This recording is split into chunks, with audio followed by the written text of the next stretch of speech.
We have a low attendance today. You ready? Ready? Ready? Jim, you Where ready? you are. Taneytown Planning Commission, please come to order. I'd like to welcome everyone here this evening. Would you please stand to the pledge of the flag?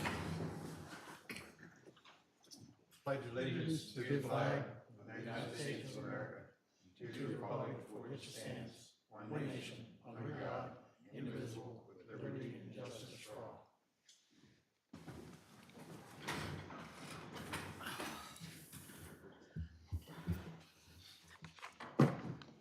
Let the records reflect the members that are here this evening. Mr. Brown is not here. Commission members should have received the draft minutes of November 27th, 2023, which was last year. Is there any additional or corrections to those minutes? I did not see any. Nope. If not, I'll entertain a motion. I'll make a motion, we accept the minutes as written. Motion made by Mr. Myers. Is there a second? Second by Bill. Bill? Bill? Yep. Any other discussion? All those in favor of that motion signify by saying aye. Aye. It's unanimous. Thank you.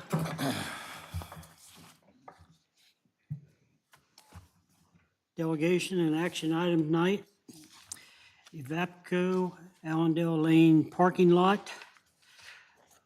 Presentation on the concept site plan. Daryl, would you lead us off on something on that? Sure.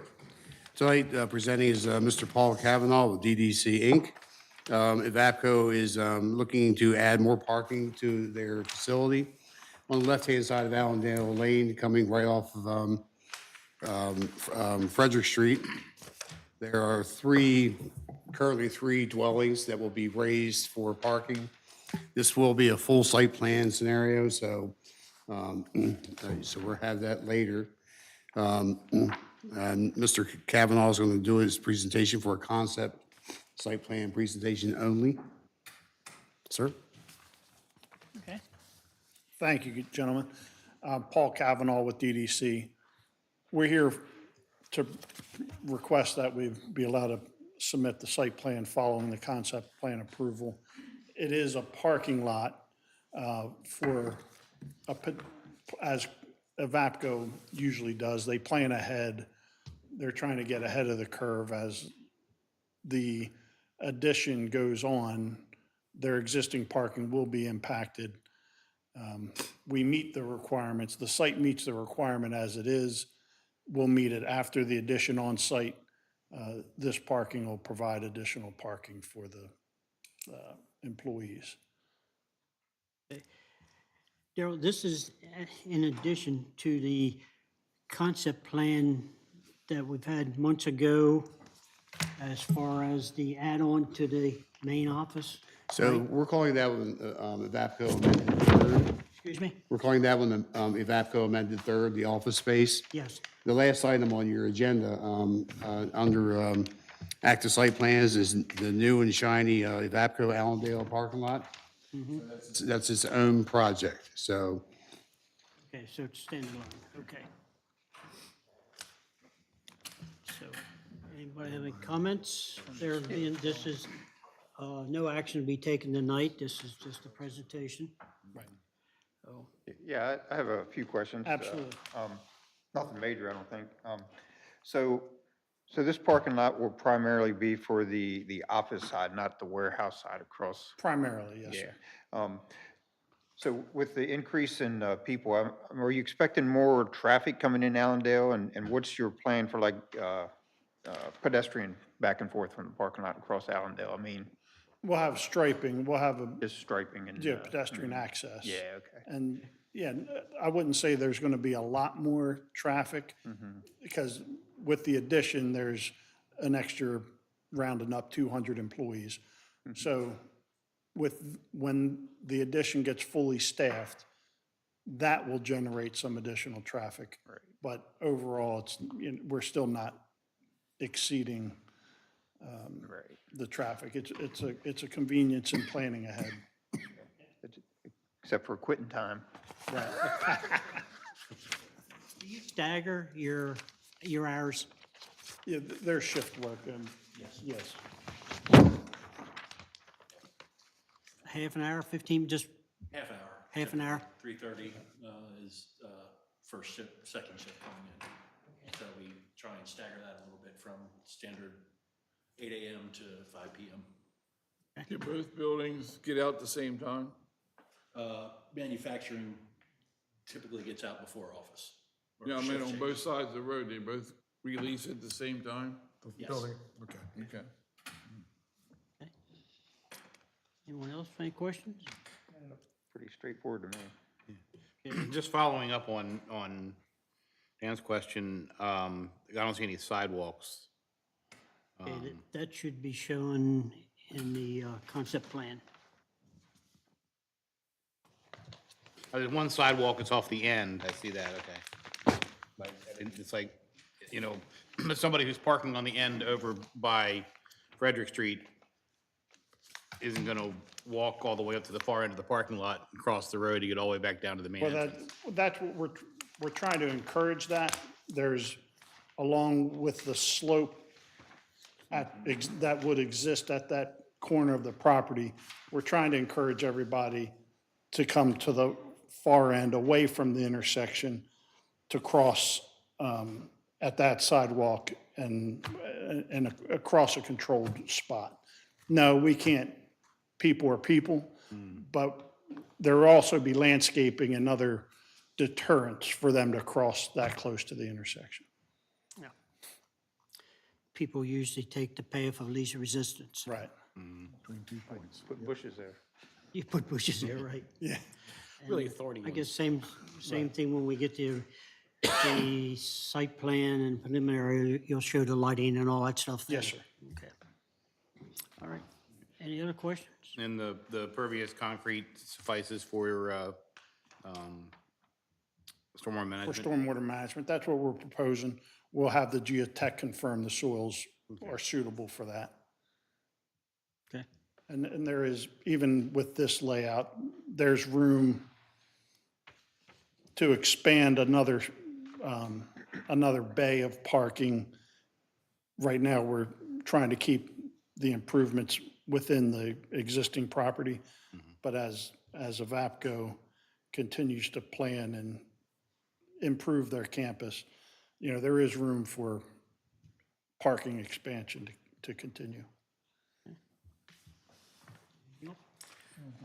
Any comments? I guess anything left is the county?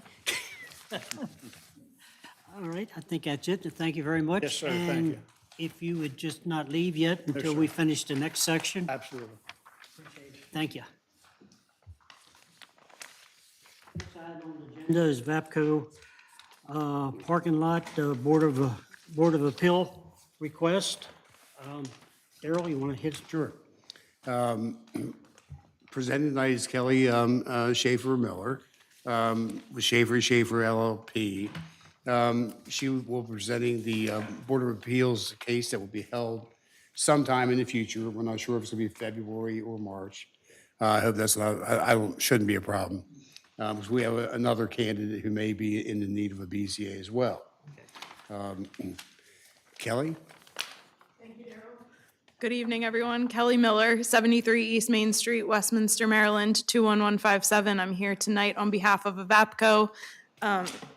Excuse me. As you're aware, Avapco has filed a request for a special exception to the Board of Zoning Appeals.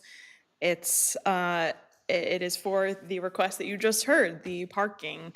As many of you may or may not be aware, Avapco has acquired those 3 residences over the past several months' time and intends and hopes to be able to put additional parking, consolidate the 3 and put an additional parking lot that you just heard some details on and you've seen the plan for.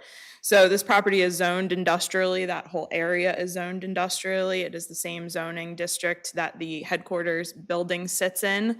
And I think you heard a lot of the specifics and got to ask some of your questions specific to the plan, but I'm happy to answer any questions, or I'm not sure how much more detail you want me to go into. We believe we can meet the standard for the special exception. We look forward to a potential March BZA hearing, and we're just gonna stay tuned as to the date for that.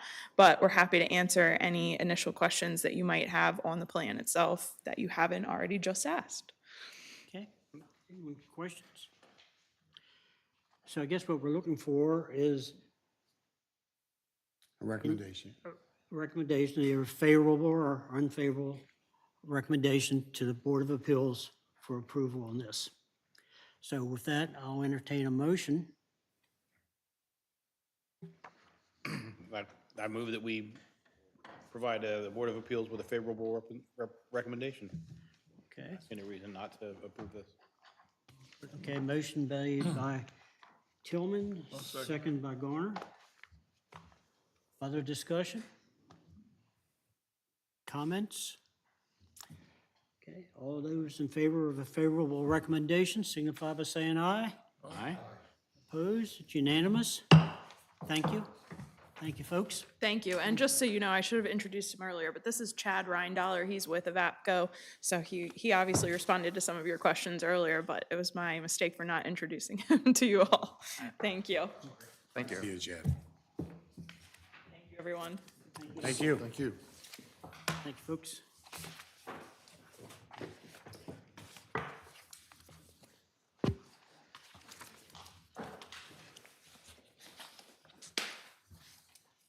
Does anyone have any questions? Anything? on that. Okay, at this point, okay. Ordinance and agreement for review, there's none. Daryl, you want to give your report? Well, sir, it wasn't highlighted. I ran out of highlight on my, on the third item underneath the, not in bold, is the Carroll County Annual Report for 2023. So that's the report we do each year. It's pretty much, pretty much, for you gents looking for, it should have been, before all the comment letters. Dan, just I guess. Yeah. So, basically, the county, working with the county, we put in our part of the picture. They consolidate it and send it on to the state, right, Tiffany? And, that's how, everybody gets their annual report out. And you can see it's not a whole lot to it, but then again, if you have a lot going on, there is. But it's a good way to track, all the items that are on here, so. And again, it's for final, approval stuff, so, like, we have a number of things on there for next year that we're working on right now, or have been working on, so. Anybody have, what, go ahead. Question? Dan. Yeah, on page 4, Hold on a second. item 2, should either yes or no be checked there beside your APFO restrictions? What item number? Number 2. Yeah, neither box is checked, that's all.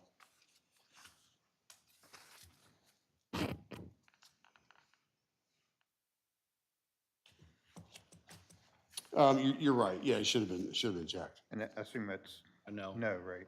Yes, it is no. And then, on number 3, so I guess, like so talk about new park or park changes, I mean, so we did the skate park update, that not qualify to be in here, or?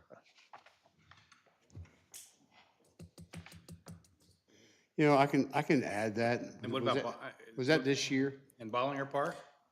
Yeah, Oh, that's not Would completed. that not be in this year? Because it didn't open in this year. It was last year. That was on last, Yeah, it was last year. okay, so maybe both of those. Okay. So skate park.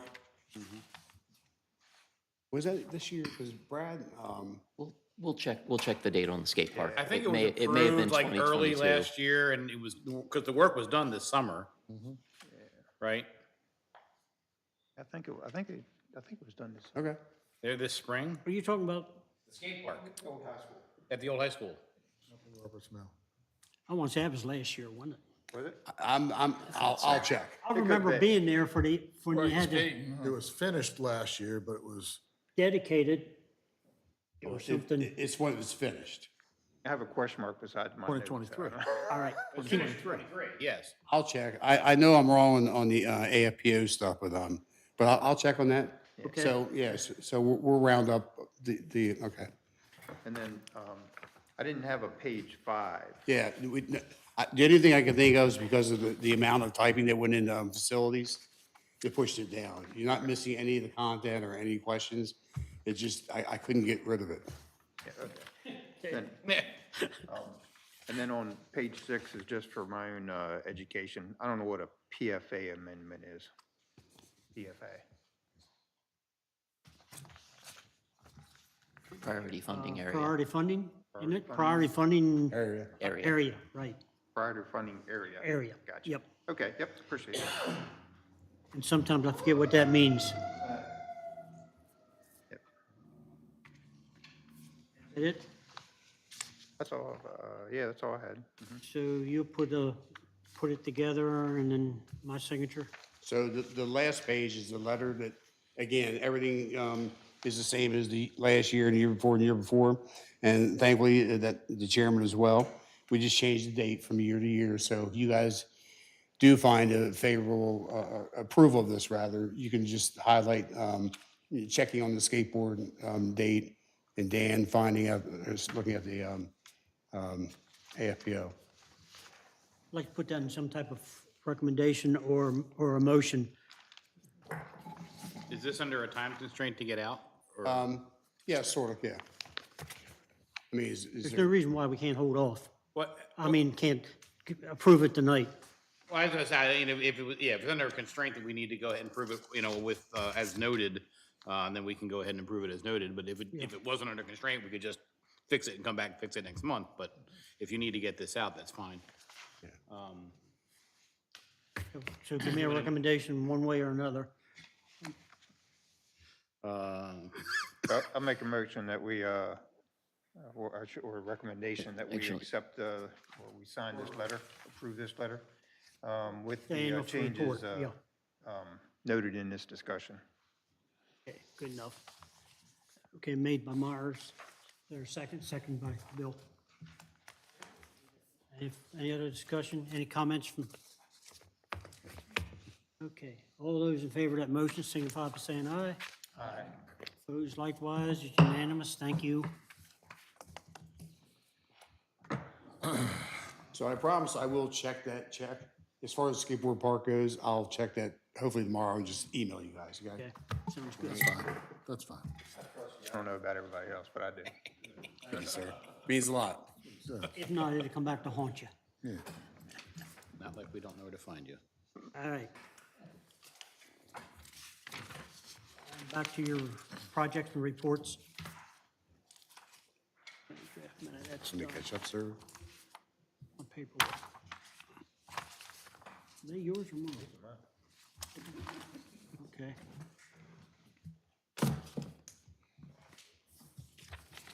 Daryl, Okay, back to you. thank you.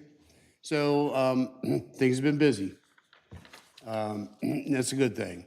We had a number of meetings this month. The city manager, myself, various members of staff. Taneytown Supply, you see that's on the agenda. See that. That used to be what we called Feezer Road North or hardware store or whatever. So Good to that's see it. it back. Good to see it moving again. Yeah, so, yeah, very exciting. So that project now has a name. Met with Storage today and CDM Smith and staff to discuss a sewer line that's on their property.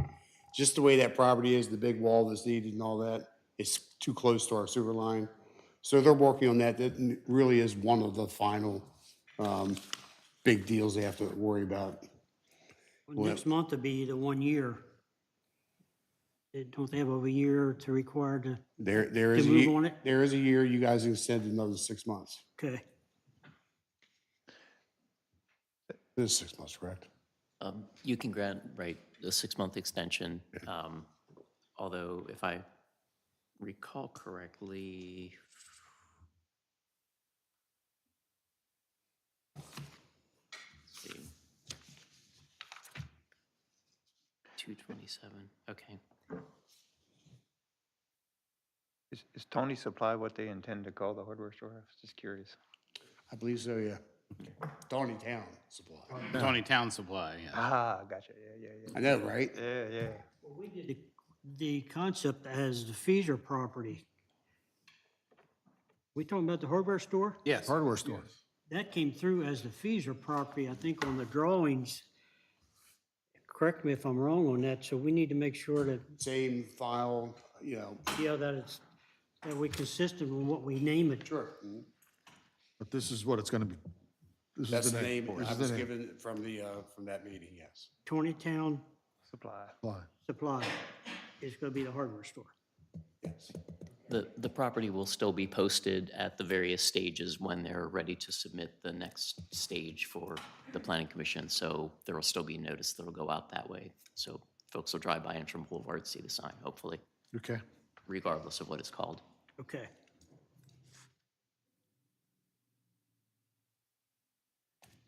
Darrell, we're back to you. Okay, thanks, sir. So discussion was held with the Mayor Miller, Councilman Tillman, Chairman Parker, City Manager Wyrick, Director Hale. Request for qualifications on potential bidders for the Taneytown Community Comprehensive Plan. So I'm sure that could be a discussion. And Chairman, you could tell me if you want to do it now or wait to the end as far as. Since there anything pushing, we can do it right now. Let's talk about it now while it's fresh. So if I may, from Dan's beautiful email here a couple weeks ago, it gets us all thinking. So going forward, we know that with the comp plan, there's gonna be a lot of extra time, whether it be a second meeting of the month, whatever you all come up with, but I suggest brainstorming as to what you can do. Starting the meeting earlier, and starting the meeting, earlier, and thinking about a lead lag type of scenario. I've thought in my mind that, say we got someone on board and, and we took our regular meeting and met a little bit earlier and got information from those individuals to chew on it and then take an action, chew on it and make resolve 2 weeks later at our comp plan meeting, and then maybe do the official vote on the regular planning commission meeting, just something like that. But we got to start thinking about that. It's going to require a good bit more time, and it's going to require. So how you guys feel about in the middle of the month, have a meeting on the, just on the comp Wait to go plan? into the comprehensive With the plan. comp plan and whatever who, the company we have together. And that'll be, What it would be that's a workshop. as kinda a meeting. workshop, but still open to the public. Yeah, But it's a workshop. and then we vote here on.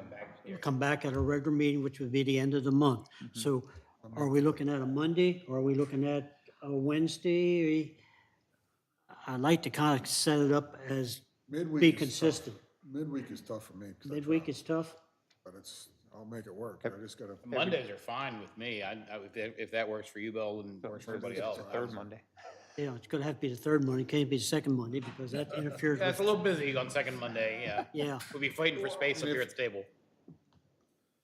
We'll make it work. Just We really don't want to do this on a Saturday. I think we probably, before we lock something in, Yeah. I think we need to wait and see what the consultant that we select, Yeah. has to say. And of course, this is still pending council's approval to fund a consultant to do the entire plan rather than just sections. So I just keep this in mind. This is all very tentative right now as far as Okay, so the having a general consultant on board. concept, But, right, but generally, we can, Yeah. decide, do we we'll want make to it work structure it to whichever, have, whatever it a comes out to special be. workshop? I'd be happy with having a standing workshop meeting Mm-hmm. from now and forever. And then, and that, on that one, that we- one time a month that we know when it's gonna be. Mm-hmm. And we can talk about whatever we wanna talk about because everybody's invited. I'm with you, Dan. I think we should And do it. to me, Wait. to your point, I would like it to be on the same day Yep. all through the month. Yep, Yeah. yep. So, So we can mark it up. Okay, so whatever works out, that's what we'll, Yep.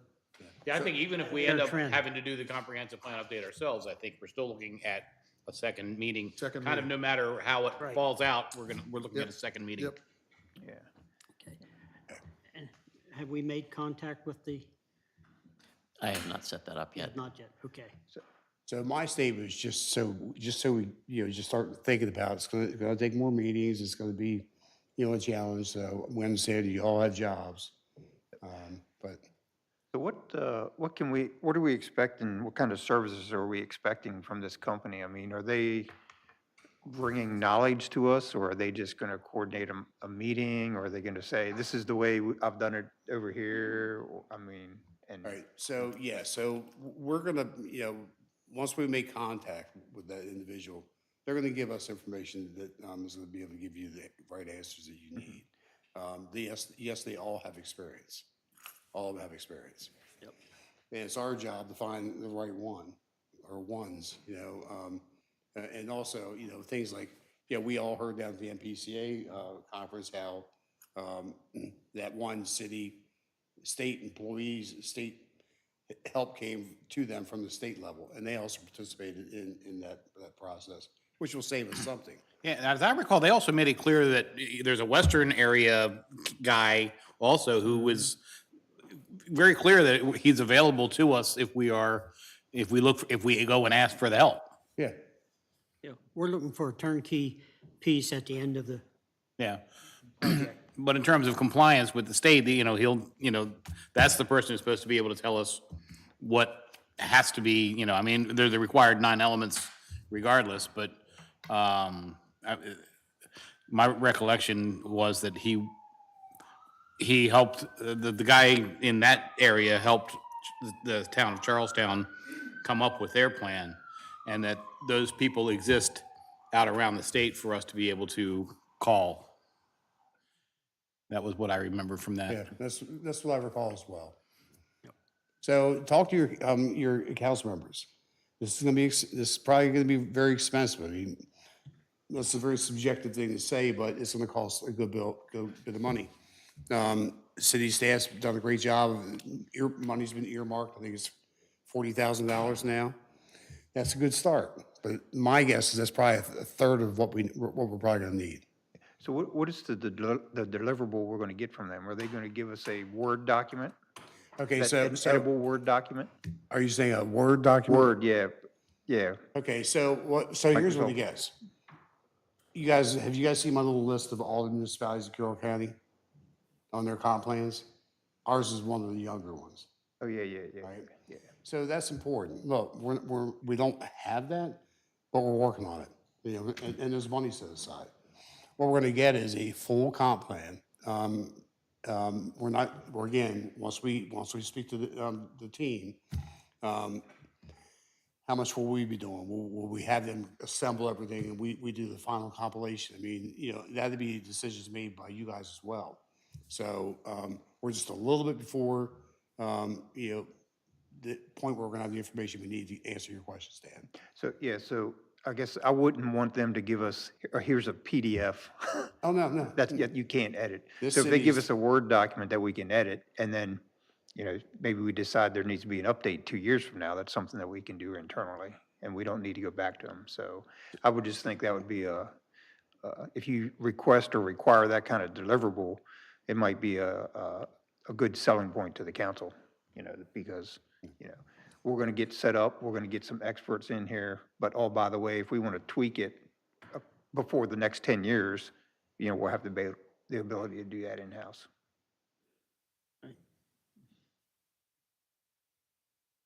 Good stuff. Okay.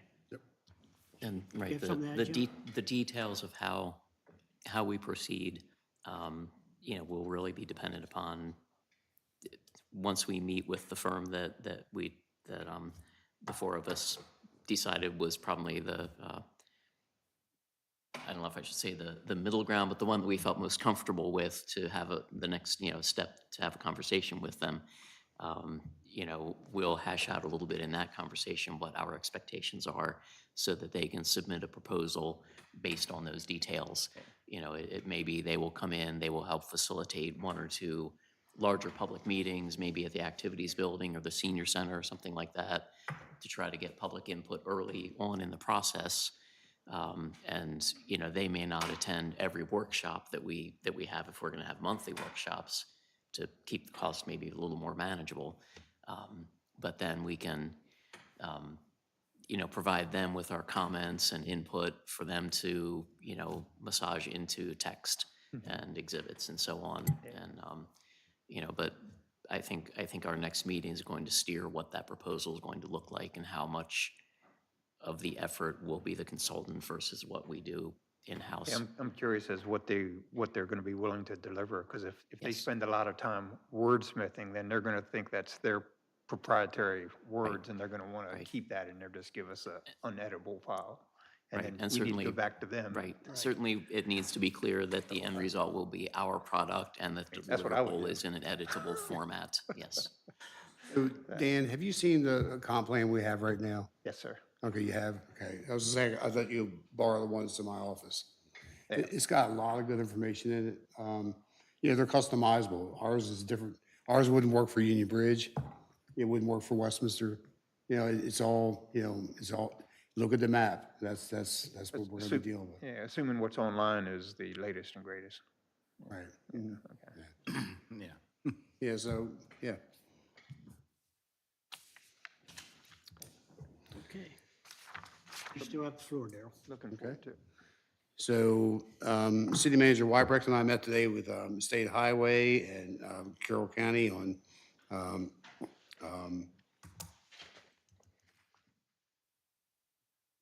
lost my place here. On updates to the highway Needs inventory. needs inventory. So I was like H&I.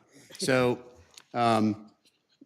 good information, we're discussing it with the county and state people, the bypass and different aspects of that. So it's a live thing now. Okay. Good. Yep. And that would just be through the one side. Well, so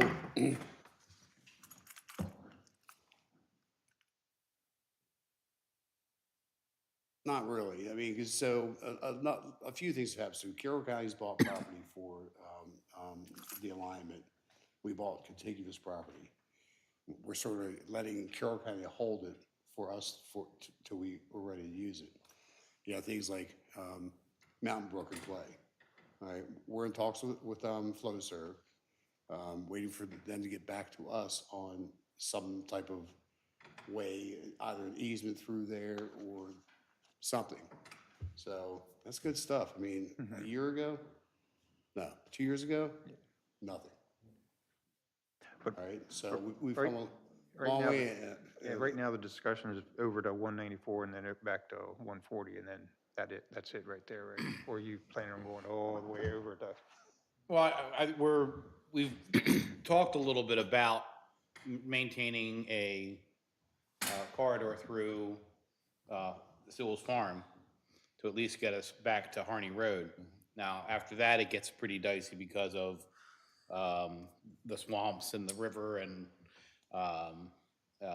tree bank areas and all kinds of other things that were, some other things that were allowed to happen without any corridor preservation over that way. So while that may slow that last section of the bypass, at some point it'll become as necessary as the first section is today. And it's not that far from it right now. Right now York Street is a mess in terms of the condition of the pavement.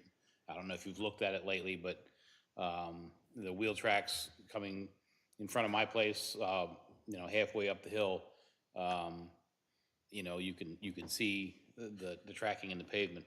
So, and of course there's the noise and the, everything that goes with the truck traffic that goes through there. And that's really what we're talking about. So at some point that's going to be necessary and we need to be aware, and in tune with how that's gonna someday happen, and we have to be careful in how we approved of, anything that happens at Sewell's Farm, Garnet Ridge, the property next to it, all of that needs to be, as we look at those things, we need to keep corridor preservation and intersection alignments in mind. It's very important Very important. for the future of this town. Yes, absolutely. Okay. One final thing, some good news on Recovery 180, you all have extended Yes. the contingent approval from concept to preliminary on the stormwater management approval letter from CDM Smith. That has happened, and they're now preliminary. One step closer. For Recovery 180. Yes. Okay. Now, does that have to come back with a preliminary plan for us to approve? Yes. Yes. All right. The preliminary plan was approved contingent on Yeah. CDM Smith's we need to stormwater finalize. approval. Yeah, and the right-of-way Have agreements and we have the stuff. approval letter now, so the approval is now solid. So they're ready to move on to the next step. Which would be the final approval. And, yeah, it's okay. Yep, it's good stuff. What's not on here, which is out of our hands, Belizio's, yeah. What's the status out there? I've been That's now asking. gonna be a toy store. So, Mr. Nevada came into City Hall to thank the city manager, myself, and whomever. He's a very happy guy. Things worked out at the county. He's proceeding. So it's a different world as of last week, so he's very happy, so. So there isn't anything that Taneytown is holding him up. No, never was. It's county. Well, it was the first 8 months he was trying to bring a place in here. No, but no, it's not the county. So when an inspection is due, we all know they're there for a reason. It's a safety, and it's just looking at certain equipment and was the hood the right thing? I don't know, but they've been in discussion. So they've come to terms according to Mr. Devada, and they're moving on. Okay, that's Yeah, and they're a not far. I positive thing, mean, then that's what we want to make sure that, yeah. it seems like so many of these projects takes a lot longer to go through than what they should, either our end or somebody's end. So just, as long as we stay on top of our end, Oh, yeah. we can ensure that things are moving in the right direction. Like some of these on the list here, I still would like to get off. Like, Well, we go right down the list. We still got the tannery barn. that's very close. You've been hearing that for a while. So we're waiting on a letter to bless the plantings that were provided for and installed at the tannery barn. And that will simply let us to start working on, and it's laborious, getting the escrow back to them. They have to request it, which, we're not gonna say no. And then you have to make sure all the PWAs are been satisfied, and all the letters have gone out for that. So it's not like, okay, you're good, like Sheets. Yeah, Not heard back from them. I tried to play hardball. I guess, the world is, we all have bosses. I need to find that boss. I mean, it's ridiculous. well, maybe that's one of the first tasks we can give our new attorney, When we get one. to send him a letter. I like that idea. Yeah, I'm not a big fan of being ignored.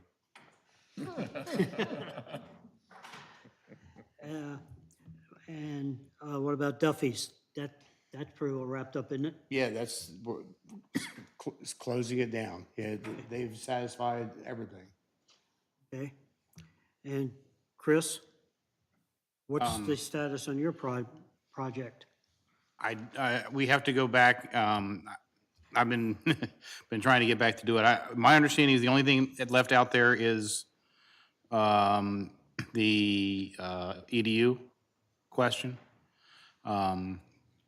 Last time we talked about that, you were gonna try to get me the last 2 years. I mean, I can go to my files and pull it out too, but, I just want to look at what our average annual use is. I know like this fall, we were at 257, I think, on our last water bill. 257 is an average per day. You know, I think the midsummer, we were at 260 something. But back in the winter, I know we were in the 230s or 240s. So, as, you know, now average gallons per day. So I want to look at what our 2-year running average is. You know, and if we're still under 250 gallons per day, I see no reason why we should have to pay another EDU. So that's something you and the staff down below can work So out? Councilman Tillman reached out to me about, I think, 6 weeks ago. And it's just, Okay. we just haven't hooked back up, but, Right. yeah, so let's get on that pretty soon then. Yeah. Because I've asked about it a number of times, and I think that it was a question as what else? Because was there something about we have an easement along the alley at Riffles Lane, correct? That was all executed, was it not? I think it was just the EDU. Yeah, that- it is. Okay. I think that's. Because that was the only other thing that I'm aware of, was the, I think that's it. I haven't looked at the file for years, but Right. yeah, that's my recollection. yeah. Well, I know, we've been sitting here on the list for about 5 years, and we're like, you know, Yeah, one of the longest ones on here. Beach Crossing should be pretty well wrapped up too, right? No. So we've not accepted their roads yet, and infrastructure. They're working out a few things on that. So once they do, and the road crews are happy because they don't have to shovel this year or plow. next But- year. But hopefully they get all those things squared away. It's good that the city has a very, very intentional, set of guidelines for accepting infrastructure, roads and that type of thing. And until they meet, we don't take them. Streets go through one winter, right, before they're I- turned over to us? I believe they did get the wear course in throughout the community before winter this year, so it has overwintered. I think they do have some punch list repairs with curb and gutter, like some concrete cracks and things like that that they need to correct. The, I guess, more challenging issue for them is there is, I believe it's more of an inflow than infiltration concern with the sewer system. There's a pumping station in Meads Crossing along Grant Street, and that pumping station sees flows spike after rain events. And with a brand-new sewer system, that, you know, we're spending millions of dollars to go back through the city and reline old terracotta pipe and replace, you know, those old pipes to get rid of this, you know, rainwater, the groundwater that's coming into the system. You know, so here we have a relatively new, I don't want to say brand new because some of it's been in for a few years, but a relatively new system that is showing substantial inflow and infiltration already. So I've advised the developer that we are not going to accept it until those flows get under control. I believe they're working with a vendor to do smoke testing, but I don't know the result of that or if that's happened yet. And the way the flows spike almost immediately with the rain events suggests that maybe there are some illicit connections to the system Some pumps? that are discharging into the sewer rather than, you know, into yards. So it may be very difficult to track down.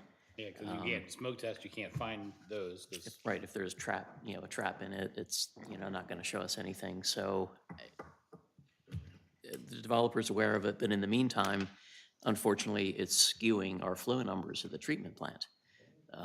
So, you know, we really need to, you know, I had hoped that the fact that we wouldn't accept it until it was resolved would kind of light a fire under the developers. And I know they've been working on it. They've had contractors out to look at it. They, you know, have this vendor that's gonna, if it hasn't already been done, do the smoke testing. But beyond that, I'm not sure what the next step is. So, but in the meantime, you know, we're seeing, you know, a significant problem out there.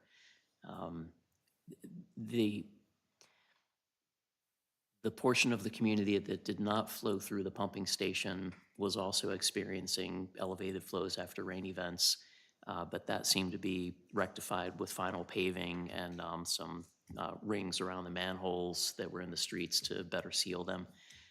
So that seems to have been addressed to Public Works' satisfaction, but the pumping station flows are still spiking every time we get a significant rain. So that may take the developers some time to sort out. I mean, it sounds like they're gonna have to go manhole to manhole. That's controlled by a management company too, right? So Yes. that, Yeah. that's a lot Now, better. is that still in the hands of a management company or in the developer and not the HOA? So the HOA has a management company, and they're now responsible for some of the upkeep. But again, the transfer of ownership is not going to happen for the streets and water and sewer and pumping station, all that stuff that we typically accept until they get this issue resolved. So that piece really doesn't have anything to do with them having a management company or, Well, because although maybe we can leverage that. I would think so, because the Association HOA is to- then currently having to pay for snow removal and stuff like that, because we're not doing it, because they're not our streets yet. Right. So they're stuck with that bill until, Right. and however they work that out amongst themselves, I don't care. Right. But you'd think that somebody with somewhere would get, the burr under their bonnet to Yeah. get this taken care of. And there are things that homeowners associations can do that we can't do. I don't know if they may have any tools in their toolbox that go beyond what we can use as far as trying to get these Like, flows send under a control. SWAT team in to check people's So, basements and see where their sump pumps are connected. So we'll see. And that's, that's another thing that if it doesn't move forward, the former city attorney was aware of it, but, we'll put this on the radar screen for, whoever fills that role in the future also. Because we've known about it for over a year now, and, we haven't seen it resolved yet, so. 20 View, is that at a standstill drop or? is that It's still not. I recently got word that they're not gonna worry about a BZA. They're gonna conform to the both yard setbacks. Okay. Okay, that's a good thing then.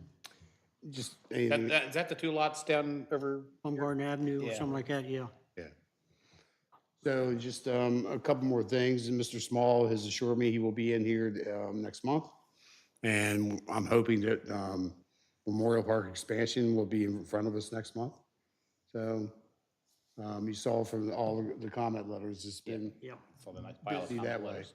Yeah. So it's good stuff.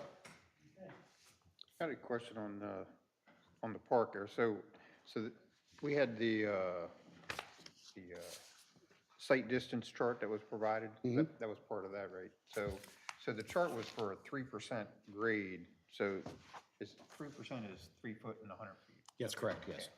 So is that really a 3% grade when you come out and turn left and go up the hill past the Catholic church? I mean, it just, Without having any tape measures in front of me, I'd say, yeah, it's, in fact, I went out there and, I guess I would have thought it was more, that's all. Yeah, I would have thought it was closer to 5 or 6. Really? Well, Really? 5 anyway, not 6. 6 is a 3 foot and lot. 100 feet. 6 is a lot. Yeah, that's, It's be a challenge, to tell you that. So the only reason I was asking was because I don't know how the chart that was provided, which I like that chart, I'm gonna keep it. But, That's why I thought, I'm gonna send it to you. But it was for a 3% grade, so I'm assuming that's the 3% grade when you come out and you look to the left there, but, my guess is it's more than 3% there. So, but I'm sure the states knows what it is and what they're gonna do, so that's, I was just curious. Okay, yeah. That's all I have, sir. All righty. I guess we have. I got one more question here. We had a paper that talked about the in-lot. What is the in-lot? yeah, that was a good question. I saw that, I'm like, what am I reading? Okay, so the in-lot's what they're calling the area at Recovery 180. So literally, we're waiting for a couple of things on that. And then it's taking a while to get the Maryland State Highway dedication taken care of. So what is, the in-lot is The in-lot is Recovery 180. Yeah, Sobel's in-lot? Right. yeah. Got it. Okay, gotcha. Yeah, and that kind of caught my attention with an in lot. Where is there an in Yeah, with a the lot? first time I saw that as well. Yeah. Um, but It's that, hard to put them together. Yeah, so Sobel's in-lot. Sobel's Inn, yeah. And how many people know Former about Sobel's Sobel's Inn, Inn. really, when you say Sobel's Inn? Yeah. Yeah. like my wife says, everything here is the old something. So that was the old Saubles Inn, right? Yeah. All right, anything on legal update? Not that I'm aware of. We've engaged an attorney to provide temporary interim services for the things that we really need right now. But otherwise, no updates. Okay. We get to the county. Tiffany, out there all quiet. Let's see. Last month, the Economic Development and Land Use Study was presented to the county commissioners for, the final study was presented to the county commissioners on December 21st. That is available online for review, and then you could also watch the presentation, which is online as well. The annual report, thank you very much. We have begun getting the annual report together. That includes all 8 municipalities in the county together. That will go to the state for the development of 2023. The water sewer master plan, currently accepting any amendments, but I believe the city does not have any amendments to, spring amendments to the plan. Transportation master plan just was presented, or will be, was just presented, Thursday to the county commissioners. Just for review, there's no adoption of that. It was just to go into our master plan that we're starting. And that leads us also into the housing study, which has just begun. We just had our initial meeting for the housing study, and we're doing the housing study to also roll into the master plan as well. They look to have that done by late October, which could be good timing because we hope to involve the municipalities as well. So hopefully we'll get some good information in that for the housing portion of your comp plan as well. Dan, did you have questions about the housing study that Yeah, you? I guess I was just trying to, I wanted to make sure that we could stay in touch with as it progresses and everything. And so when, I mean, will that be like town-specific or city-specific? I mean, how's it gonna come out? Like, oh, Carroll County needs this much, or Northern County needs this, or, I mean, I guess I'm wondering how usable would it be for us as we work on our comprehensive plan? It should be more specific to the locations of the housing. So if we're talking North County, it might say agricultural. However, in the Taneytown growth area, there would be this available, is what we're looking to have more comprehensive, very much, because the county does have so much of the housing is in the municipality. So we kind of have to target each one by itself because of the geography of the county. And there are so many differences between each municipality and the type of housing that's available. So when the final report comes out, I mean, I've never seen one, will it elaborate on like what the assumptions were made, that were, every time you do a study, you have to have assumptions, or, so I guess I'd like to know when they report out or they show a chart, I want to know what the background is to that chart, so whatever their assumptions are as they gather the data, it would probably be interesting to Like as see far that. as growth rates and things like that go into the projections. I guess that would be in the final report, I guess. I'm not. It will be, yes. There will be demographics, and all of the appendices should have all the survey information, so that all the outreach information, everything that was given from qualitative points of view of the stock that's here, plus all the current actual data that's available. And there's lots of plans that have been done regionally that they'll also be looking at to see what out of those has contributed to the overall housing status for the county right now. And all that information will be included as far as where they were getting their information from. And assumptions, would be mostly future-based. Everything else should be data-related, and it'll be referenced in the plan itself. Well, it seems like that'd be right in time. I mean, be Yeah, that's- really helpful for us, I think, to have that, right? I mean, Well, and I'm also wondering if we're chickens and eggs, should we have, are you looking for us to do the housing portion of our comp plan and bring that to you to include in the county's plan? Or should we be waiting for the county to come back and say, these are kind of where we see things going, and you ought to maybe tailor your comp plan to meet it? That is up to you all. We will, we're going to be progressing and it will be done in like October. Theoretically, that's what the timeline is currently showing, is that it'll be We done may in not late be there by October. October. Well, I mean, we could prioritize that section of the comp plan to try to get there at the same time maybe, and try to dovetail the one to the other. I'm just not sure which one should be in line first. Well, we'll also break it down as far as senior housing and affordable housing by different, mentality, In different areas of the county, Yeah. yes. Yes. cities, yeah. I didn't want to say city, I mean, yeah, Yes. okay, yeah. Not necessarily within the city, but it might be, they might set up just areas. So it might be more like election district or something like that, not as specific as the actual boundaries of the town. I'd be interested to see that. And I guess also your next subject there, I guess all the same questions I asked about the housing, I'd like to know about the economic development study. Yeah, now that study is complete, correct? Completed, yes, that one's completed and available online. It's a hefty one. And I think it's a couple hundred pages, I'm not sure about that. And then you can see an abbreviated presentation, though, if you'd like, to the county commissioners. That was done on Thursday, so that's available on YouTube or on the county's website. All right, And I might not, I might be wrong about it being this last Thursday. So I'll get that information to staff and then they can send that out.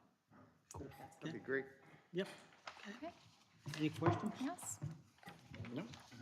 Would Thank you. would it be safe to say that by the time any of these functional plans get to the point where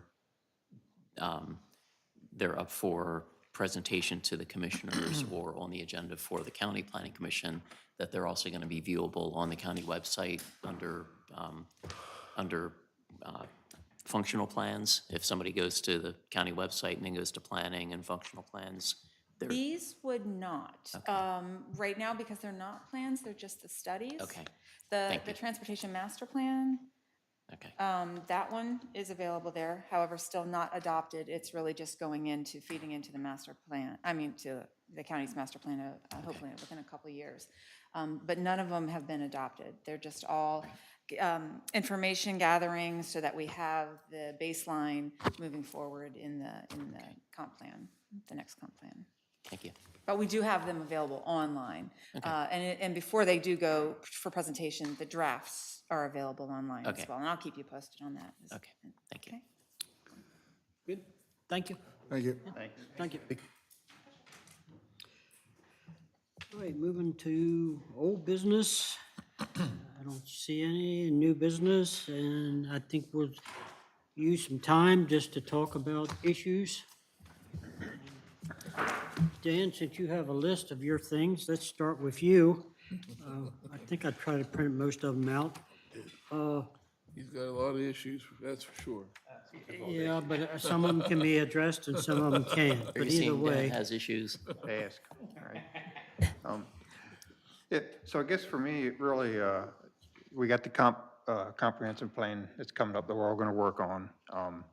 So I just kind of wanted to know what people think is like the best development type for Taneytown, and then I'd like to know what the community thinks we should have. So for instance, I'm a R10,000, I think, when you drive down our new R10,000 area, I think it looks really nice. I don't think Chris likes that.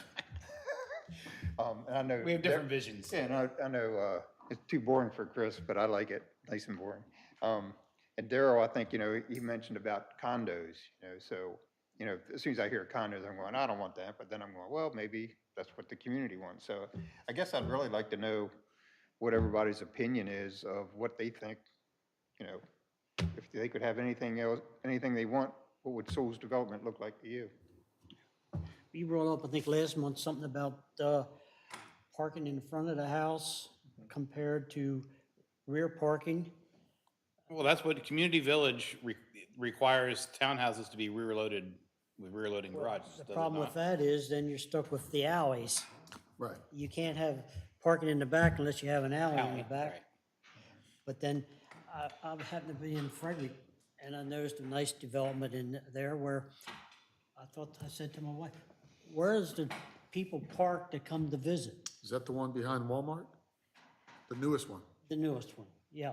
Where does people come when to visit? And that was, you brought up about, if I can't park on my side of the street, I think that would be really annoying to me if I would have moved into Carol Vista and found out I can't park in front of my house. You know, Right. so I don't know if they knew that when they moved in. I guess they did. I don't know, but I think it happened afterwards. pardon me? I believe that happened after they moved in. that's what I thought too. But if you know when you, before you move in, I guess that's okay. If it changes afterwards, you know, it's kind of annoying. And I think I'd rather have no parking on the street as opposed to you can only park on one side of the street.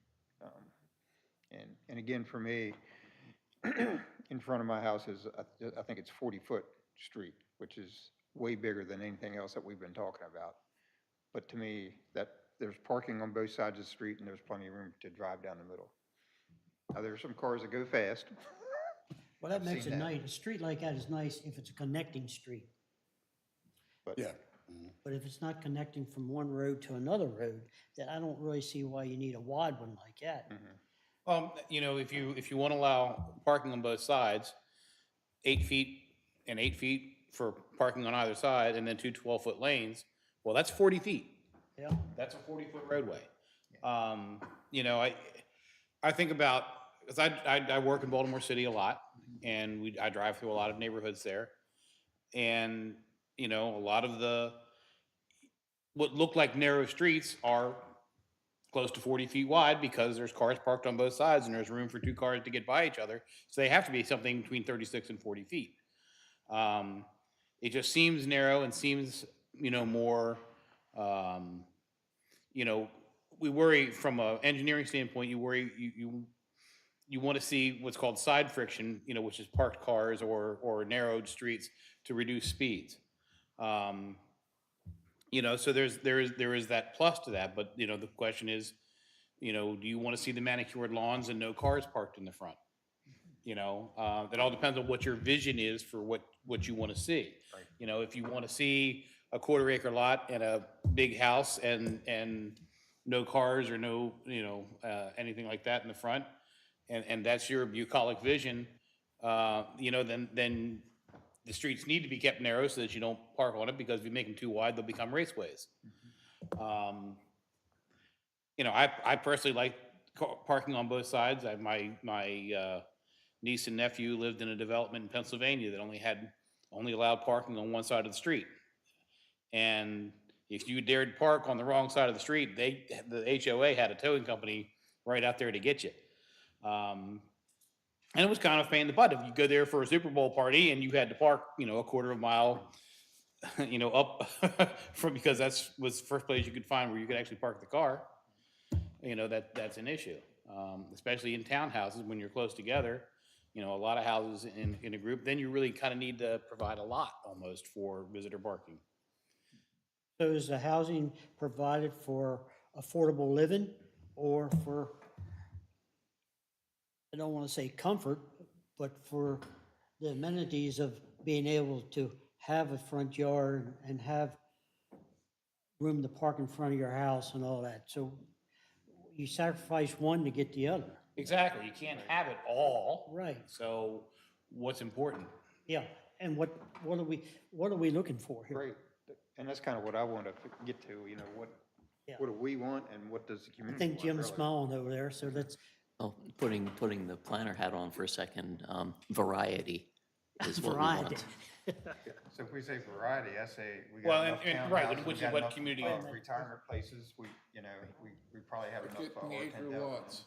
So I need, Yeah. half acre to acre lots, because we don't have any of them. Well, they're out in the county. There was an attempt, and I'm not sure what happened, but I mean, when Meade Crossing, when that started out, there were some R20,000s talked about there. But that kind of faded quick. Couldn't make any money selling. I was gonna Right, say. right. figured that out pretty quick. Put some time on some paper. So what are we looking at in the city of Taneytown? Do we Well, I look- think that that's one of the things that we have to answer for ourselves is, do we want, knowing what sells, knowing what people are looking for, is that what we want? Do we want to take, a big plot of ground like Mountain Branch and say that's only R 10,000 with a couple of clumps of townhouses? From a smart growth standpoint, what we really should be looking for is how do we better utilize some of the spaces that we have? Can we redevelop some of the areas closer to downtown for higher density than what we already have? On the other hand, I'm kind of tired of being the cheapest place in Carroll County to live and all the problems that go along with that. Right, and that's a geographical thing. As the areas closer to the city of Baltimore, to the urban center, became more and more expensive, people drifted further and further out that could, and so we have a lot of housing stock of what we have here because was the marketplace. Right, well, that's why the term was changed from low income to affordable housing. It's all the same thing. I know, but doesn't it sound better? No. Affordable housing? No, I can see through the smoke. Else to consider also is, getting back to the idea of Yeah, having. I can't hear like, you. The small lot plus the large lot and so on is, we require everything to be on public water and sewer. So, a large lot subdivision really isn't conducive to, public water and sewer because you're running that, that infrastructure so many more linear feet, for the same real estate tax revenue, when you can put the same size house on a smaller lot and get more of them closer together. So I think we need to also think, we're a municipality, we're not a rural landscape. And, I'll call it the suburban type development that we've seen so much of with the R10, where everything is it's all exclusively single-family homes, off-street parking for 3 cars, and so on, that may be, among the more expensive types of long-term for the city, the more expensive type of development pattern that we've seen. Because we've got these bigger lots and more infrastructure, more roads to maintain, and so on. Time will tell, I guess, with a Meads Crossing, for example, what the numbers look like with that. We will have less paving to do 20 years from now because the streets are narrower, so that's gonna save the city money. We're gonna have fewer linear feet of water and sewer to maintain per each house. But You need more what happens if we police. see that we have more police calls for service in, that community that may be a byproduct of the higher density? So, there's no crystal ball with it, but, there are things about high density that are more attractive for the city in terms of, our long-term costs versus the revenue that we get. But then again, we've seen when you consolidate all of one type of house, and I'll go back to some of our old townhouse communities where it's nothing but townhouses, they may generate more revenue per acre than our 10,000 does, but they come with a different cost because that may be where the police are constantly responding to calls for service, or EMS may be constantly responding to calls for other things.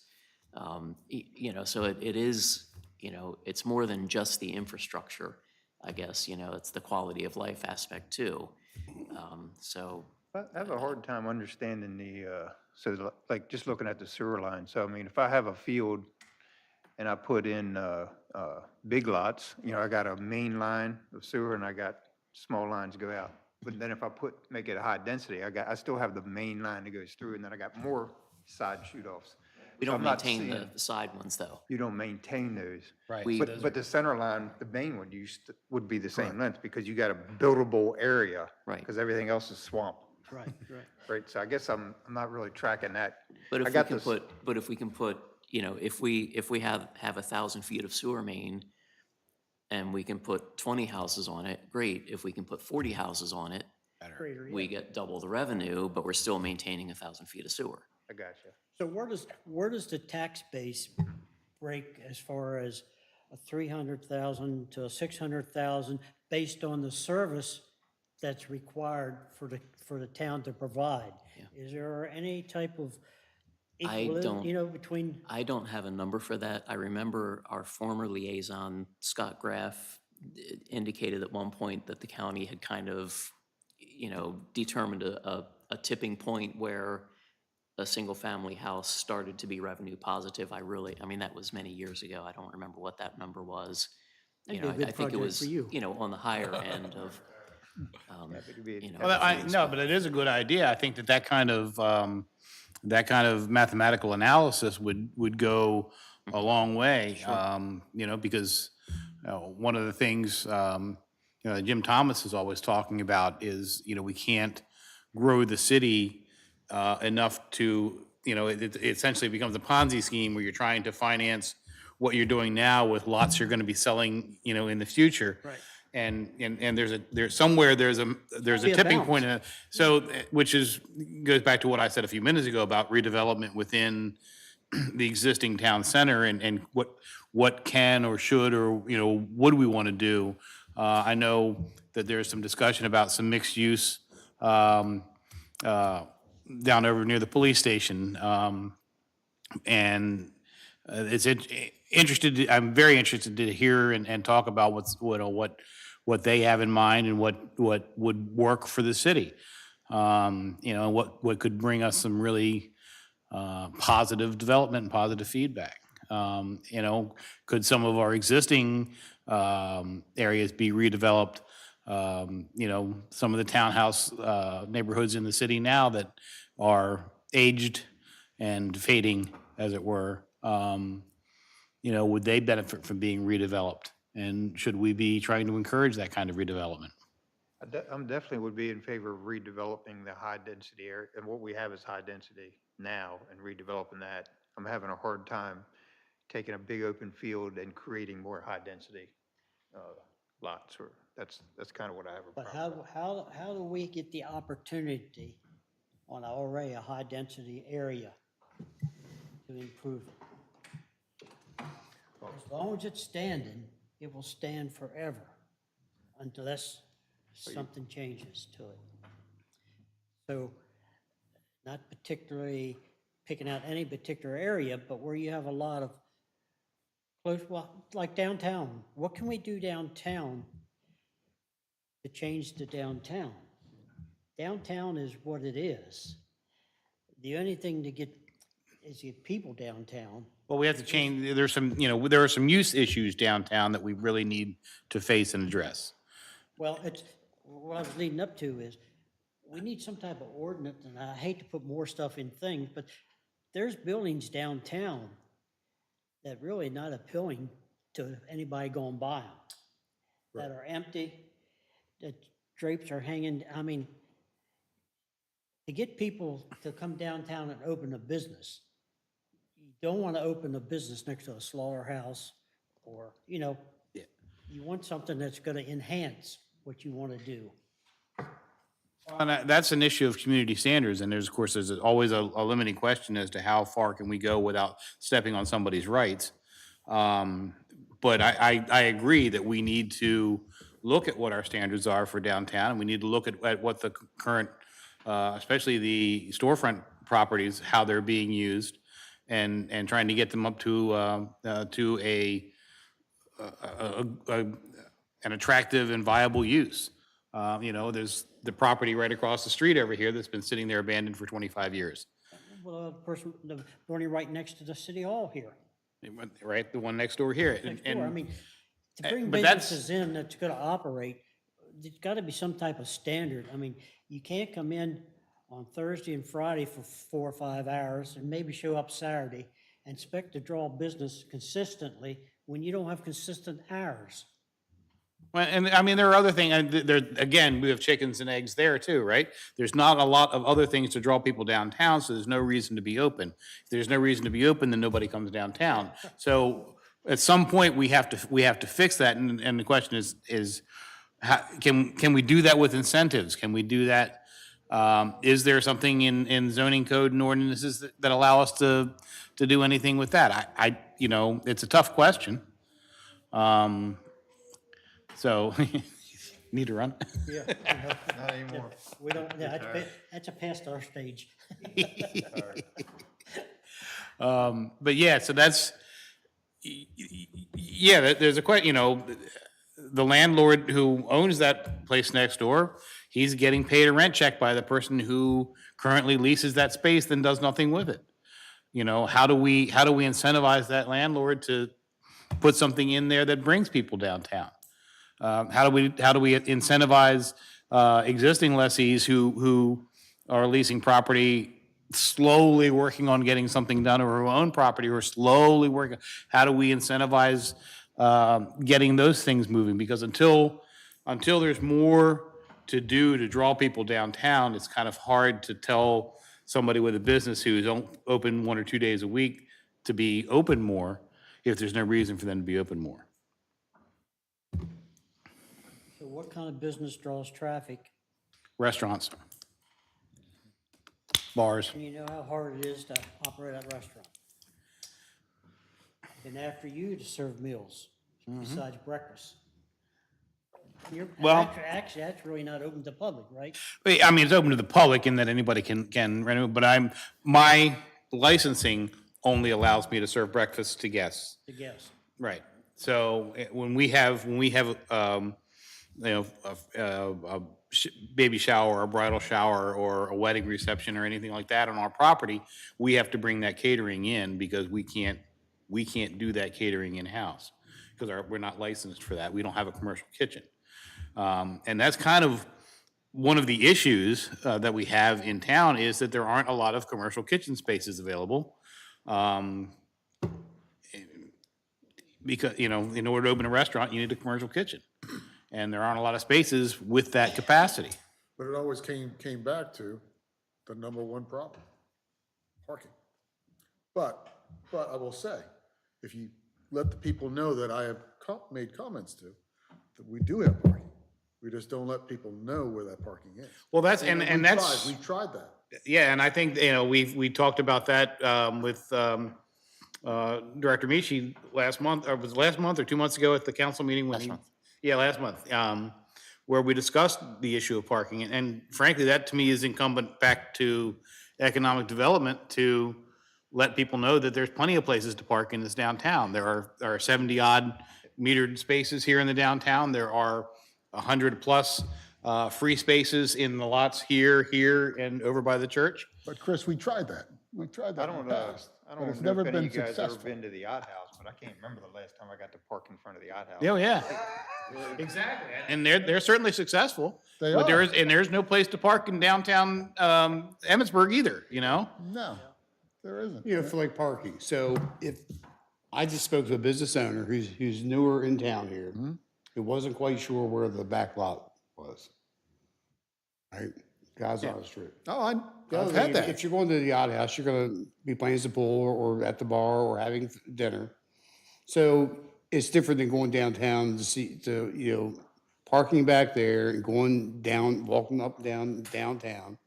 If you're not gonna be having a destination a spot, like a restaurant or what have you. Right.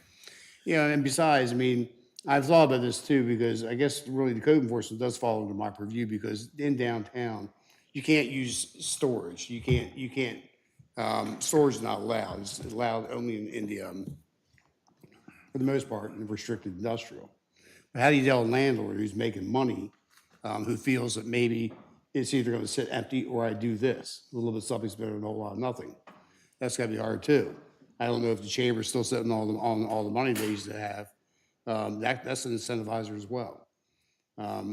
You know, and that's a fair, valid question when asked. Can't do that. And I think that some of that is gonna fall out of, you know, hopefully the revitalized Main Street Committee coming back together and, Right. Yep. and kicking some things into gear. I've, you know, two of the committee members were in my living room this morning having a discussion about that. So, you know, you know, you talk about it's, you're right, it's an education, but it can't be a one-time thing. No, it This has got to be something we're constantly doing. Like, I think, I pointed out to one of you guys, I think, if you're coming down the street from the square, all right, the parking sign that points to that lot is on this side of the street behind a tree, That's true. right? So let's start by fixing some of that. Bigger signs where people can see them. You know, every time somebody brings up something about parking downtown, somebody needs to hammer the point that there's plenty of places to park. Is the Lutheran Church, is anything up there at the Lutheran Church parking lot that says it's a public parking lot? Yes. It is.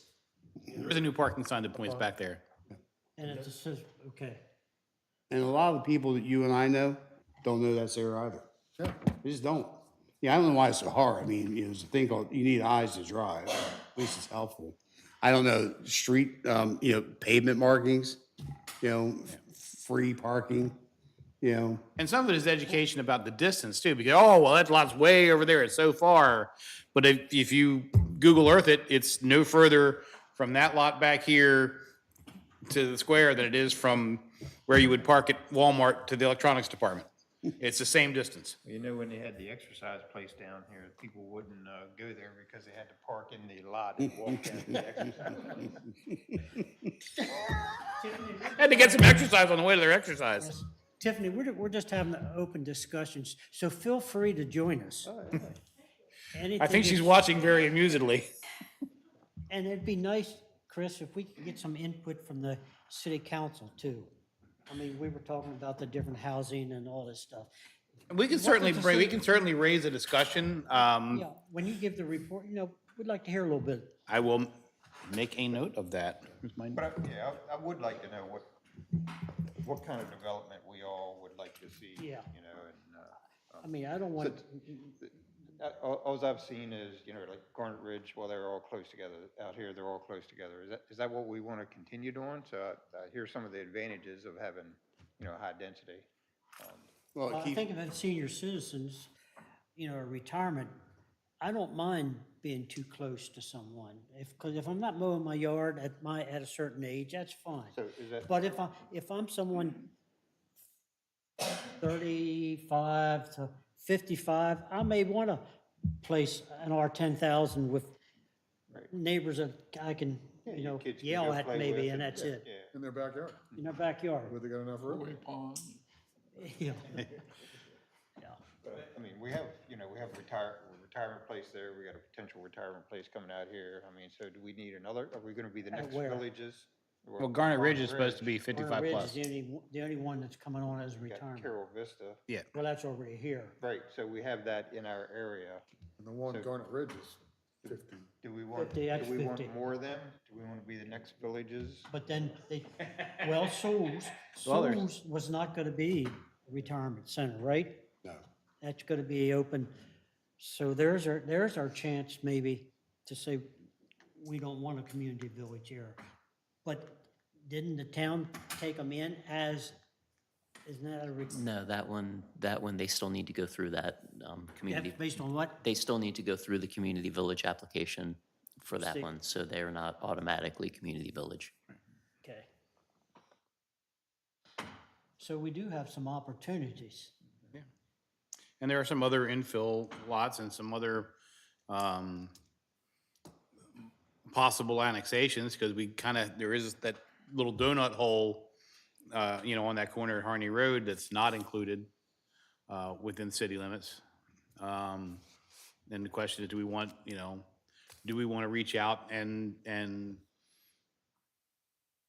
you know, reach out to them about annexation as opposed to waiting for them to come to us? So that way we can have some measure of control over timing and densities and what that development looks like. And, for some of that closer in towards town, maybe you want to concentrate the community village look there as opposed to being,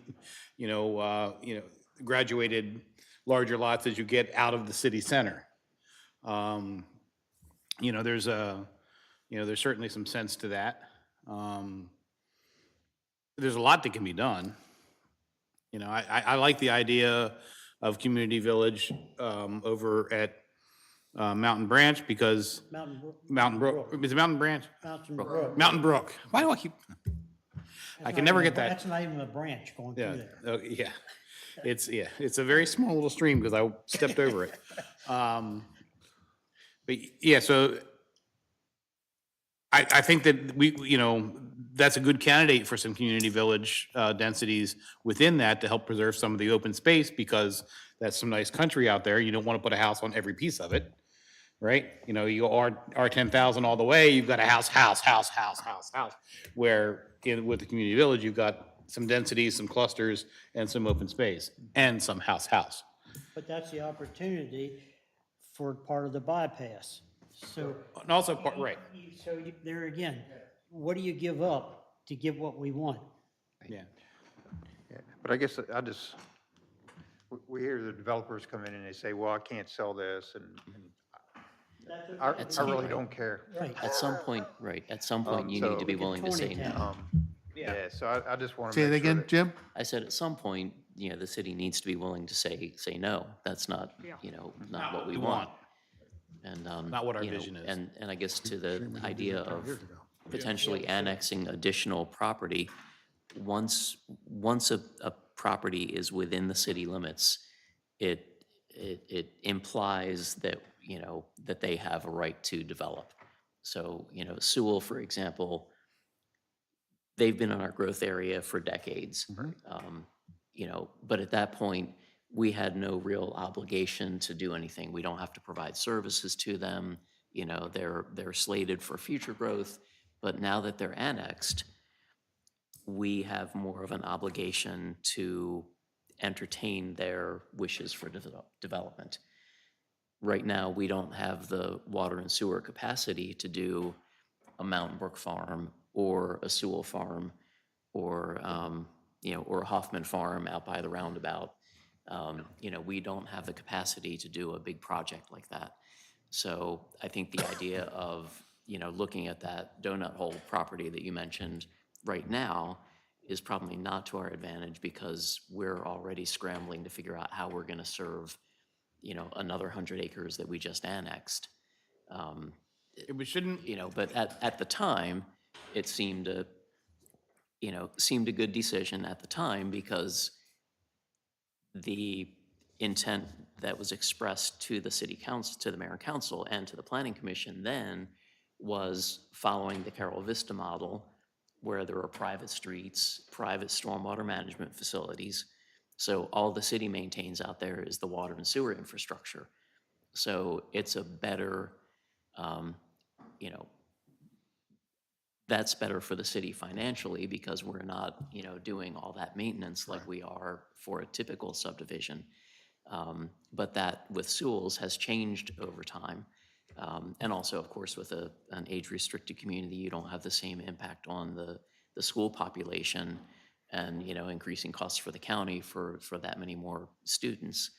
Of course, over time, that developer, backed away from the Sewell project, and now they're, working with a developer who has a different vision.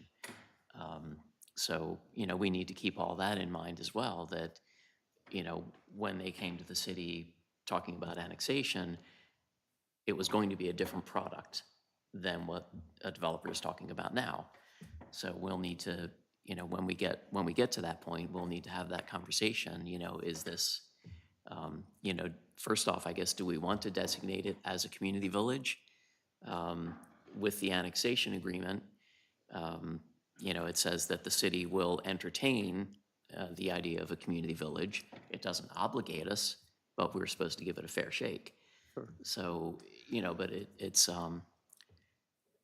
well, going forward, is there any way that we can put it back on the developers to help with that capacity. If they want to build 300 houses, then they're going to have to figure out a way to help us purchase the water rights, the recharge rights, to be able to have that added water capacity, because it's not going anywhere without them.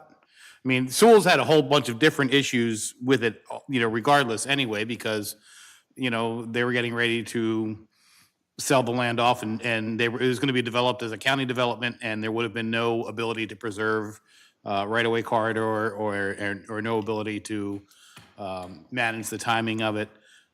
If that had been just done in the county, we'd have had no say whatsoever. Now, as a city property within the city, we have a little more say over what happens there, a lot more say over what happens there. So I got a question on the new development. So we have the adequate public facilities studies that happen. So I find it hard to believe that our fire protection is good enough to handle another 300 houses or 400 houses. I mean, it's difficult to get a couple engines out in the middle of the day. And I'm not sure how they assess that, or who assess that, or if it gets assessed. That's, I don't know what the county's timeline on the hybrid. I was gonna say, that's emergency part of the services whole system hybrid is. system. I don't know when they expect to have the level of paid staff, throughout the county to address that. Yeah. But I know for many years, Taneytown has been teetering on that late no response threshold. And Yeah, so for medical calls, we're doing. the fire doing with company county's often help. doesn't respond to our letters, on the APFO checklist that's provided. And so we ultimately took it, had to make a decision that either we'll need to change the ordinance maybe and let county emergency services determine if they're adequate or not and complete the checklist for us, because the Taneytown company, as often as not, doesn't provide a response. And, so we've started in the cover letter saying, please respond by X or it will be deemed adequate, to try to put a deadline on it. And so if we don't get a response, we may go and look on the county site at the latest the capacity chart that's available and try to just kind of make a judgment call that way. But, we've gotten to the point where, because we don't hear back, that we just say, okay, let us know by X. And if this is your chance to tell us no. If you don't respond, it's going to be deemed adequate. Yeah, that's So- interesting. But again, I don't know what the timeline is at the county for the hybrid system. Yeah. But that's going to be the mitigation Yeah. for the fact that, it's hard to get an engine to roll out of there during the day. Right. Well, let's see if we have a couple more questions maybe, or maybe one this up. Anybody have any? Well, I'd like to talk about Garnet Ridge because I think as a committee, we really missed the ball when it comes to ADA. I'm talking about the parking pads in front of the garage. The average car is 20 foot. He's only allowing 15 foot. And if you want to get down to it, no one pulls in and touches the garage door, so you're going to stay back. So you have about 14 foot. So therefore, anybody that pulls in there is going to be blocking the sidewalk, and that's against the law. ADA, you cannot purposely block the sidewalk.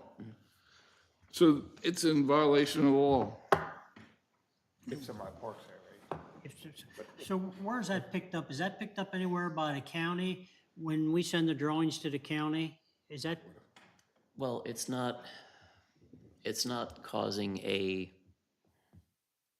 it's not non-compliant by design, but I understand the Yes, it concern. is. That, He's in violation of the law by drawing this in here. well, but the He's intent, purposely, the intent of the community village overlay, though, is to encourage people not to park in the driveway. sir, I don't care where, people own that house, they can put 20 cars in there if they want. I'm talking about the people who come and visit them, Right. the repairman, they're out across the sidewalk. Handicapped people cannot go by. And That is that's, in violation of the law. ADA's been in for 30 years, and it's time we get up to speed on this. But is that something like Jim said, is that caught by the county? well, but that's really not so that issue occurs throughout the city. Whether we've got 30-foot long driveways or 15-foot long driveways, people park across the sidewalk. But here you're And I've- purposely I making spent- them do that. I spent 16 years doing code enforcement here. I can't tell you how many times I went out, knocked on doors, left people, a little note, obstructing sidewalk, please move your car, don't block the sidewalk. It doesn't matter how long the driveway is. Some people don't think that it's a problem to block the sidewalk. And, I understand that, yes, if the driveway is shorter, it's right. But, at some point, it comes down to, the individual choosing to park and Thank you, Dan. block the sidewalk. And, it's a behavior But then thing it's on the that, individual. This development is on us because we're allowing it to happen. Well, so out at Meads Crossing, you go in, out at Meads Crossing, there was a family that kept parking on the sidewalk. That's what, On the sidewalk, well, they were going across it. okay? So that's what the police is for. And that worked. That's not a problem. It's not to say it's not gonna be a problem somewhere else or 3 doors down. Barry, you're so right. I mean, it's amazing what people do. And sometimes they're just not thinking it through. So that's why Jim was here, and that's why I'm here. You gotta, just, hey, can't do that. And you're in amazement sometimes because they're in amazement. And then you start self-doubting. No, it's good. But I'm not saying you're not doing your job. I feel we are not doing our job by not saying no to the developer when he purposely makes it too small. Well, at Garnet Ridge, though, we've only approved concept, right? We're not anywhere near preliminary. Concept. Just, right, so we still have that opportunity to make that kind of change. And then there are some other issues I think we need to look at and address. And one of the other things, just to add on to your point about ADA accessibility, there's no sidewalk to get from Harney Road out to the entrance to Garnet Ridge, right? There's no sidewalk in between there.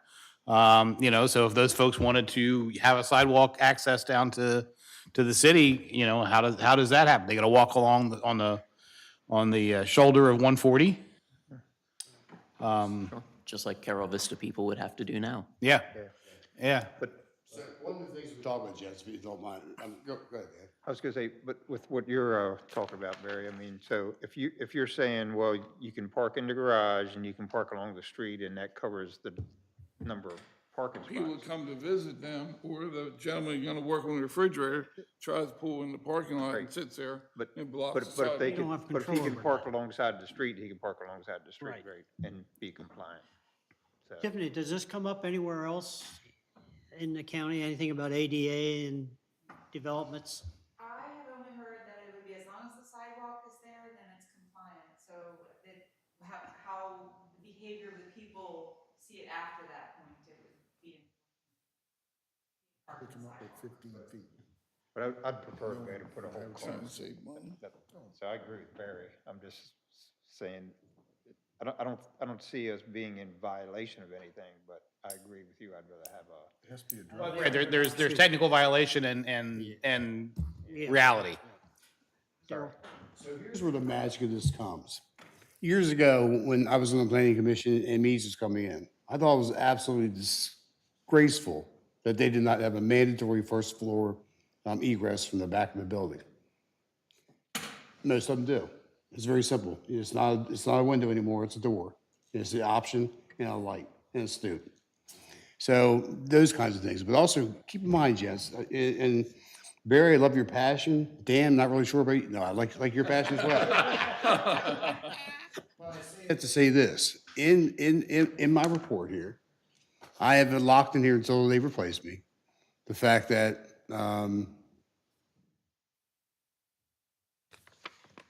where's it at? There you are. Garnet Ridge, with the condition of a minimum 20-foot roadway throughout the development and a connecting path to the Garnet Ridge to the commercial site of Route 140. They came in here wanting this. You guys asked them for this. All that roadway, all the way through there is gonna be a lot more. Stormwater management goes up. Whoever's gonna plow it. Those kinds of things. And they're good things. So by them doing that, they've given up something. The garage thing, yeah, again, you're right. I guarantee you, someone's be parking over that sidewalk.